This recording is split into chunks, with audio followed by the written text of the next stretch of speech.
ഇടുക്കി അടിമാലി കല്ലാറിൽ അംഗനവാടി കെട്ടിടത്തിൻ്റെ രണ്ടാം നിലയിൽ നിന്ന് വീണ് കുട്ടിക്ക് ഗുരുതരമായി പരിക്കേറ്റു. കുട്ടി ഇപ്പോൾ കോട്ടയം മെഡിക്കൽ കോളേജ് ആശുപത്രിയിൽ ചികിത്സയിലാണ്. വിവരങ്ങളുമായി രാഹുൽ വിജയൻ ചേരുന്നു. രാഹുൽ, ഗുഡ് മോർണിംഗ്, പറയും.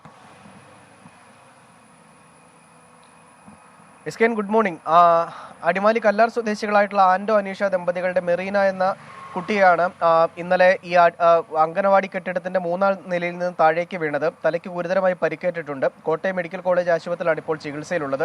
ഈ ക്ലാസ് നടക്കുന്നതിനിടയിലാണ് ഈ സംഭവം ഉണ്ടായത് എന്നുള്ളതാണ് ഏറ്റവും പ്രധാനപ്പെട്ട കാര്യം. ഈ അംഗനവാടി ജീവനക്കാരുടെ അശ്രദ്ധയാണ് ഈ അപകടത്തിന് കാരണമെന്നാണ് ഈ മറ്റു കുട്ടികളുടെ അധ്യാപകരും അതുപോലെ തന്നെ നാട്ടുകാരും ആരോപിക്കുന്നത്. ഇതിൽ പഞ്ചായത്തിന്റെ ഇടപെടൽ കൃത്യമായി ഉണ്ടാകണമെന്നുള്ളൊരു ആവശ്യം കൂടിയുണ്ട്. മാത്രമല്ല, മൂന്നാം നിലയിൽ പ്രവർത്തിക്കുന്ന അംഗനവാടി കെട്ടിടത്തിന് എങ്ങനെയാണ് അനുമതി ലഭിച്ചത് എന്നുകൂടിയും പരിശോധിക്കണമെന്നും ഈ നാട്ടുകാർ പറയുന്നുണ്ട്. ഈ കുട്ടികൾ ഉള്ള സ്ഥലത്ത് അവർക്ക് സുരക്ഷ ഒരുക്കുന്നതിന് വേണ്ടി ഒരു കൈവരി തയ്യാറാക്കിയിട്ടുണ്ട്. പക്ഷേ ആ കൈവരിക്കിടയിലൂടെയാണ് ഈ കുട്ടി താഴേക്ക് പോയത് എന്നുള്ളതും വളരെ പ്രധാനപ്പെട്ട കാര്യമാണ്. യാതൊരു സുരക്ഷാ മാനദണ്ഡങ്ങളും ആ കെട്ടിടത്തിന് ഉണ്ടായിരുന്നില്ല എന്നുള്ളത് എടുത്തു പറയേണ്ട കാര്യമാണ്. അതിൽ അടിയന്തരമായ ഇടപെടൽ ഉണ്ടാകണം. അതിൽ വീഴ്ച ഉണ്ടായിട്ടുണ്ടെങ്കിൽ കൃത്യമായിട്ടുള്ള നടപടി സ്വീകരിക്കണമെന്നുൾപ്പെടെയുള്ള കാര്യങ്ങൾ നാട്ടുകാരും അതുപോലെ തന്നെ മറ്റു കുട്ടികളുടെ അധ്യാപകരും പറയുന്നുണ്ട്. ഈ കുട്ടിയെ രക്ഷിക്കുന്നതിനിടയിൽ അധ്യാപികയുടെ കാലിനും പരിക്കേറ്റിട്ടുണ്ട് എന്നുള്ളതാണ് മനസ്സിലാക്കാനും കഴിയുന്നത്. SKN.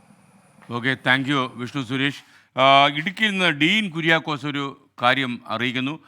ഡീൻ കുര്യാക്കോസ്, എനിക്ക് രാഹുൽ വിജയനാണ് നമുക്കൊപ്പം ചേർന്ന്. രാഹുൽ വിജയൻ, ക്ഷമിക്കുക, ഡീൻ കുര്യാക്കോസ്. ഞാൻ ഡീൻ കുര്യാക്കോസിൻ്റെ കാര്യം ഓർത്തു. ഇത് ഒറിജിനൽ MP ഡീൻ കുര്യാക്കോസ് ആണോ, ഇത് ഇടുക്കിയിലെ ഏതെങ്കിലും ഒരു വേറെ ഒരാളാണോ?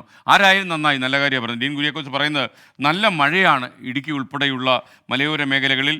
രാത്രി യാത്രകൾ പരമാവധി ഒഴിവാക്കണം എന്ന് അറിയിക്കുന്നു. പകൽ യാത്രകളിലും ഒറ്റപ്പെട്ട യാത്ര ചെയ്യാതെ ജാഗ്രതകളെല്ലാം പാലിക്കണം. കാര്യം നല്ല മഴ ഇടുക്കിയിൽ പല ഭാഗത്തുണ്ടെന്നാണ് ഡീൻ കുര്യാക്കോസിൻ്റെ അറിയിപ്പ്.